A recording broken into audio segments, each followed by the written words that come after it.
TMC के एक प्रभावी मिनिस्टर तपस रॉय ये कहते हैं कि लेफ्ट और कांग्रेस दोनों आके टीएमसी को ज्वाइन करे अगर भाजपा को हराना है तो। क्या कहेंगे? देखिए, पहली बात, ममता अपनी खींच निपटा रही थी। जो पिछला चुनाव हुआ लोकसभा का, उसमें भी यही कहा था कि मैं बीजेपी को नहीं आने दूंगी, लेकिन बीजेपी आई और अच्छी खासी सीट के साथ आई और चोट पहुंची ममता को। अब दोबारा ये बोल रही है। तो देखिए, नेताओं में दो चीज़ें होती हैं। एक तो ऊपर से वोट लेने के लिए या जनता को बहकाने के लिए या जनता को प्रभावित करने के लिए ये बोलते हैं, लेकिन अंदर खाने, चीफ मिनिस्टर होने के नाते इनको अंदर खाने की सब स्थिति मालूम है। तो अभी खुद नहीं कह सकती। अगर खुद ये कहे कि भाई तुम लेफ्ट वाले भी आ जाओ, वो भी आ जाओ मेरे साथ, तो लोग और मजाक उड़ाएंगे कि कल को ये जो लेफ्ट को गाली निकाल करके सत्ता में आई थी, आज लेफ्ट की ही बैसाखी लेना चाह रही है कि तुम मुझे अपनी बैसाखी दे दो बंगाल में चुनाव लड़ने के लिए। या जिस कांग्रेस से निकल के आई थी, तो अब वो एक हाथ में लेफ्ट की बैसाखी पहने, दूसरे हाथ में कांग्रेस की बैसाखी पहने और फिर चुनाव लड़े। और वो दोनों भी ये जानते हैं कि इसको अगर साथ दे दिया, चुनाव लड़के इसे फिर मजबूत करा दिया, तो उन्हीं का आत्महत्या है, लेफ्ट की भी और कांग्रेस की भी पूरी की पूरी। लेकिन जो अब खुद नहीं कह सकती, तो दूसरे जो ये मंत्री हैं तपस रॉय, अंदर खानी इनको खबर सब रहती है। इनको इंटेलिजेंस रिपोर्ट भी रहती है, सीआईडी की रिपोर्ट भी रहती है, पार्टी वर्कर से भी अंदर की रिपोर्ट आती है। और ये स्पष्ट हो गया है कि जिस तरीके से अब लोग टूट टूट करके जा रहे हैं टीएमसी से, बाकी आम जनता की तो बात छोड़िए, जो किधर जा रही है, किस तरफ उसका टिल्ट है इस समय, लेकिन जो टीएमसी के खुद कैडर छोड़ के जाने लग गए हैं और नेता छोड़ के जाने लग गए हैं, तो वो इनके लिए एक और बहुत बड़ा संकट पैदा हो गया है। क्यों? और उसके कई कारण हैं। एक तो टीएमसी के हथकंडों को जानते हैं कि किन हथकंडों से टीएमसी चुनाव जीतती है। देखिए, बंगाल में ये होता है कि लोगों को डराया धमकाया जाता है कि वोट डालने नहीं आओगे, या बाद में होता है कि इस मोहल्ले ने अगर वोट दूसरे को डाल दी तो उस पर हमले करते हैं, वो सब करते हैं। किस तरीके से डराते हैं, कैसे धमकाते हैं, ये सब टीएमसी के कैडर्स को मालूम है। तो वही अगर अब बीजेपी में चले गए तो बीजेपी को हथकंडे मालूम है, तो इनके वो हथकंडे भी इस्तेमाल नहीं हो सकते। तो एक तो डर है इनको ये बहुत बड़ा इस पूरे चुनाव के अंदर कि क्या होगा। और दूसरा एक जिसे कहेंगे कि वो जब जहाज़ डूब रहा है तो चूहे भाग रहे हैं, और तो वो भागदौड़ जो शुरू हुई है इनकी, उससे तो वही पता नहीं चुनाव आते आते, मुझे तो अब एक दिन ये लग रहा है कहीं ऐसा ना हो कि चुनाव आते आते इनके 30-32 MP MLA रिज़ाइन कर दें और कहीं प्रेसिडेंट रूल ना लग जाए वहाँ पे बंगाल के अंदर। जिस तरीके से लोग जा रहे हैं, स्थिति यही लग रही है, दिखाई यही दे रहा है कि चुनाव मई में है शायद। तो मेरा ये कहीं ऐसा ना हो मार्च होते होते वहाँ पे इसके कई और MLA भाग जाए और इसकी सरकार टूट जाए और प्रेसिडेंट रूल लगे वहाँ पे जा करके। सर, यहाँ पे मैं आपसे एक बात पूछना चाहूँगी। बंगाल इलेक्शन जैसे ही चर्चाओं में आया, वैसे ही हमें ये सुनने को मिला कि हम आपको मार देंगे, हम आपको छोड़ेंगे नहीं, मतलब हिंसा की बात दोनों तरफ से किया गया।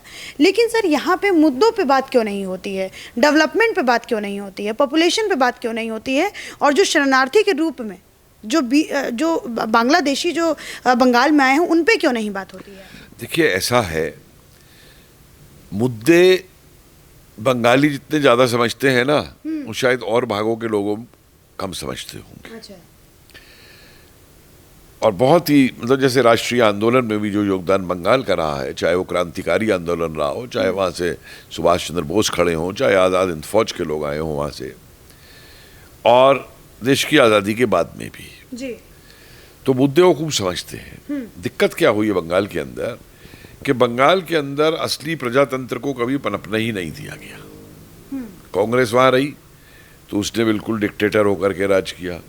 फिर वहाँ नक्सलाइट मूवमेंट खड़ा हुआ, लेफ्ट की हुकूमत आई, तो सारे के सारे जो इस सत्ता में आए, ये जितने भी विकास के संसाधन थे उनको कंट्रोल करने लग गए और उनको इन्होंने एक अपनी आय का साधन बना लिया कि कम्युनिस्ट पार्टी को अगर पैसा चाहिए तो पैसा कहाँ से आएगा जी। तो उन्होंने वो जैसे शुरू कर दिया, कोल्ड स्टोरेज वाले जितने मालिक थे कि किसान से आलू 2 रुपए किलो खरीदो और बाद में 40 रुपए बिकवाओ और जो पैसा है वो पार्टी के अंदर दो। उसी चीज़ को इन्होंने अपना लिया ममता के लोगों ने आकर के। आप देख लीजिए करवा के, जो जितने वहाँ के आलू ग्रोइंग एरियाज हैं वो सब इस तरीके के। अपने ही लोगों को राशन कार्ड का वो दे दो, राशन की दुकान दे दो, परमिट दे दो अपने लोगों को। तो जैसे दिल्ली में भी है कि ऑटो रिक्शा का परमिट देना है तो किसको देंगे, अपने अपने लोगों को दो। तो इन्होंने अपने अपने लोगों को दे करके लोगों को लालच और उसके साथ में अपने पीछे रखा, अपनी संस्थान, अपनी सत्ता बनाए रखने के लिए, ना कि सर्वांगीण बंगाल का विकास करने के लिए। और आप ये देखिए कि आप पूरा इतिहास उठा के देखिए कि बंगाल का विकास जो है वो केवल कलकत्ता तक सीमित होकर रह गया था अंग्रेज़ों के वक्त से। क्यों? उसकी वजह ये थी कि बाकी हिस्से जो थे बंगाल के, उन्होंने क्रांतिकारी आंदोलनों में हिस्सा लिया, अंग्रेज़ों का विरोध किया। तो अंग्रेज़ कभी नहीं ये चाहते थे कि बंगाल का जो गांव का समाज है या जो और इलाके हैं उनका किसी प्रकार से भी विकास हो उनका लेकर के। और यही नीतियाँ बाद में इनकी चलती रही कि सिर्फ कलकत्ता का विकास कर लो, वहाँ पे कॉलोनी बना लो, वहाँ कर लो, गाँव में सुविधाएं मत दो। अब एक ऐसा समय आया है जिस समय जब एक सर्वांगीण विकास हो रहा है और दूसरे प्रदेशों में क्या हो रहा है, और मीडिया ने उसमें काफ़ी आप लोगों ने जागृति पैदा की है, क्योंकि पहले ये पता ही नहीं लगता था कि दूसरी जगह क्या हो रहा है और यहाँ क्या हो रहा है। अखबार में जो खबर आ गई वो खबर आ गई। तो अब तो 2 मिनट में वीडियो वायरल होता है, चाहे वो खिलाफत का हो और चाहे वो समर्थन का हो या चाहे वो विकास का हो या चाहे वो किसी चीज़ का हो। तो अब लोग समझने लग गए हैं कि कौन क्या है और कौन क्या करेगा और कौन क्या नहीं करेगा।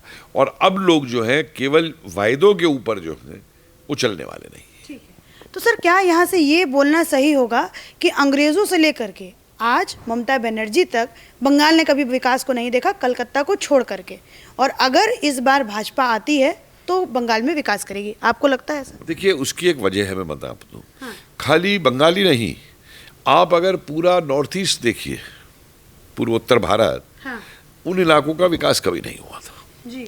सरदार पटेल ने 1949 में कहा था कि इन इलाकों का विकास करिए, हमें चीन से खतरा है, यहाँ पे हाईवे बनाइए, यहाँ पे सारा इंफ्रास्ट्रक्चर बनाइए, वो किए, हाँ, जो नहीं किया गया था। और जो पिछले 6 सालों में उन क्षेत्रों के अंदर विकास हुआ है, अच्छा, जिस तरीके से बंगाल का बहुत सा बंगाली इन इलाकों में भी रहता है, असम में भी रहता है, त्रिपुरा में भी रहता है, उन्होंने उनको देखा है कि वहाँ क्या हो रहा है। तो इसलिए जो भी बंगाल का वोटर है अपने यहाँ का, वो अब देख करके सोच समझ करके वोट डालेगा, वो केवल अंधविश्वास पे वोट नहीं डालेगा। ठीक है सर। और एक मैं मतलब आप कहना चाह रहे हैं कि जैसा भाजपा ने अपने 6 साल के कार्यकाल में दिखाया, जिस तरीके से नॉर्थ का उन्होंने विकास किया, तो हो सकता है कि बंगाल का भी विकास करें, है ना? नहीं, ज़रूरी। देखिए, भाजपा भी जो है बिना विकास की नीति को लिए हुए और बिना विकास किए हुए राजनीति नहीं कर सकती। देखिए, केवल जो है मतलब श्री राम जी की तो हम सब बहुत मतलब आदर करते हैं, लेकिन ये ध्यान रखना चाहिए कि श्री राम जी भी एक आदर्श समाज के लिए खड़े होते थे और वो भी एक समाज के विकास की परिकल्पना करके चलते थे। तो अगर असली श्री राम जी की हमने बात करनी है और जय श्री राम का नारा लगा के हमें चलना है, तो विकास इसके साथ साथ मिला हुआ है। आप विकास को इस नारे से अलग नहीं कर सकते अगर देश के उत्थान की बात करनी है। ठीक है, तो इसीलिए शायद ममता बनर्जी ने इस 2021 के बंगाल इलेक्शन में सिया राम का नारा उन्होंने लगाना शुरू कर दिया। कहा कि मैं जय श्री राम नहीं बोलूंगी क्योंकि ये भाजपा वालों का है, मैं जय सिया राम बोलूंगी क्योंकि मैं सीता और राम दोनों को मानती हूं। देखिए, ऐसा है कि चाहे वो जय श्री राम हो, हाँ, और चाहे सिया राम हो, हाँ, दोनों में कोई अंतर नहीं है जी। और अब जैसे अवध के इलाके हैं, हाँ, वहाँ किसान का जो नारा था जय सीताराम था, वो सियाराम नहीं था, जय सीताराम था। तो इनको तो देखिए, भगवान का उपासना करने के या याद करने के या वो करने के हर एक इलाके में अपनी अपनी भाषा के हिसाब से तौर तरीके लोग अपनाते हैं। हाँ। तो कोई लोग सिर्फ राम राम बोलते हैं, हाँ, जय श्री राम भी नहीं बोलते हैं, राम राम बोलते हैं। तो ये लेकिन एक बात माननी पड़ेगी कि ममता को भी अब ये मानना पड़ा कि बिना श्री राम का नाम लिए हुए, हाँ, अब वो श्री राम को चाहे सिया राम कहे, लेकिन उसको ये मानना पड़ा कि चुनाव के अंदर राम उसके लिए भी ज़रूरी है इस्तेमाल करना। ठीक है सर, अब यहाँ पे मैं एक सीरियस सवाल आपसे पूछूंगी। जैसा हमने देखा था कि भाजपा मतलब दिल्ली की जो हार है, यहाँ के जो विधानसभा इलेक्शन हुआ, इसकी हार को कहीं ना कहीं बहुत सारे लोगों ने मनोज तिवारी से लेकर के जोड़ा, जो भाजपा के यहाँ पे अध्यक्ष थे। क्या लगता है सर, जो बंगाल के अंदर जो भाजपा के अध्यक्ष हैं दिलीप घोष, कैसे कैंडिडेट लगते हैं, कैसा उनका व्यक्तिगत क्या लगता है आपको उनके बारे में? देखिए, मुझे एक बात बताइए, मैं व्यक्तिगत उसको, हालांकि देखिए व्यक्ति का रोल होता है चुनाव में। मोदी, बीजेपी की जीत का एक बहुत बड़ा कारण नरेंद्र मोदी हैं, उनका व्यक्तित्व है, इसमें कोई दो राय नहीं। लेकिन मुझे एक चीज़ बताइए, कांग्रेस पे भी बड़े बड़े अच्छे नेता रहे, क्यों पिट गई मध्य प्रदेश के अंदर, है ना, या और उत्तर प्रदेश के अंदर। अब उत्तर प्रदेश में जो भाजपा जीती थी तो कहीं योगी जी का नाम भी नहीं था कि वो चीफ मिनिस्टर बनेंगे, ठीक है ना। तो भाजपा के अपने उसके ऊपर जीती, तो बाद में योगी जी को बनाया गया। इस तरीके से कई और जगह पे भी हुआ है। अब जो महाराष्ट्र में चुनाव लड़ा गया था और जीता गया था, उसमें कहीं था कि उद्धव ठाकरे जो है वो महाराष्ट्र का चीफ मिनिस्टर बन जाएगा। तो इसलिए मैं ये नहीं मानता कि दिलीप रॉय जो आप कह रही हैं, क्या दिलीप घोष जो आप कह रही हैं, कि ठीक है, हर व्यक्ति का अपना अपना एक रोल है। और मैं ये समझता हूँ कि बीजेपी वहाँ पे अगर चीफ मिनिस्टर का भी निर्णय करेगी तो चुनाव के बाद में करेगी, और चुनाव के बाद में एक ऐसे व्यक्ति को वहाँ पे चीफ मिनिस्टर लाएगी जो कि डूअर होगा। डूअर से मेरा मतलब है जो इश्यूज को समझता होगा, कार्य करेगा, ईमानदार होगा। क्योंकि बंगाल को इस समय एक ईमानदार आदमी की ज़रूरत है, एक ऐसे नेतृत्व की ज़रूरत है बंगाल को जो नेतृत्व वहाँ का विकास ही नहीं करे बल्कि जनता को ये पूरा विश्वास भी दिलाए कि हम ईमानदारी से विकास कर रहे हैं। क्योंकि ईमानदारी नाम की चीज़ जो है बंगाल की राजनीति से कई वर्षों से गायब है। ठीक है सर, यहाँ पे मैं आपसे पर्सनल सवाल पूछूंगी। कभी बंगाल गए आप, घूमा हो बंगाल, कलकत्ता घूमा हो, देखा हो कि कैसा वहाँ पे वातावरण है, कैसे वहाँ पे विकास हुआ है, क्या किया है इन सरकार ने वहाँ पे? देखिए, बंगाल तो मैं कई बार गया हूँ। 1969 से कलकत्ता जा रहा हूँ। पहली बार गया था स्काउट जम्बूरी में, कल्याणी में प्रेसिडेंट स्काउट जम्बूरी में मिला था 1969 में। लगातार जाता हूँ। इन पूरे सालों में बंगाल के विकास की मैं एक चीज़ कहूँगा जो मुझे बहुत पसंद आई, कि जो मेट्रो है कलकत्ता का, वो इन्होंने बना करके रखा हुआ है अपना, कि उस पर अंदर लगता नहीं कि भाई ये ऊपर का वो है और नीचे आप मेट्रो में जा रहे हैं। उसके अलावा शहरीकरण काफ़ी हुआ है, काफ़ी इलाकों में हुआ है आसपास के और उसके अंदर। लेकिन जो छोटे टाउन थे, जैसे मान लीजिए आसनसोल है, मिदनापुर है, मालडा है, मुर्शिदाबाद है, कूच बिहार है, इन शहरों का जो विकास जिस तरीके से होना चाहिए था, या इन ग्रामीण इलाकों में जो सुविधाएं जानी चाहिए थी, उन सुविधाओं और उन इलाकों के लिए आज भी शहर ललचा रहे हैं कि कोई हमारा आके सुधार करे, हमारा विस्तार करे, हमारा विकास करे। इसी तरीके से बंगाल के अंदर जो इंडस्ट्री है उसको वापस लाने की बात है।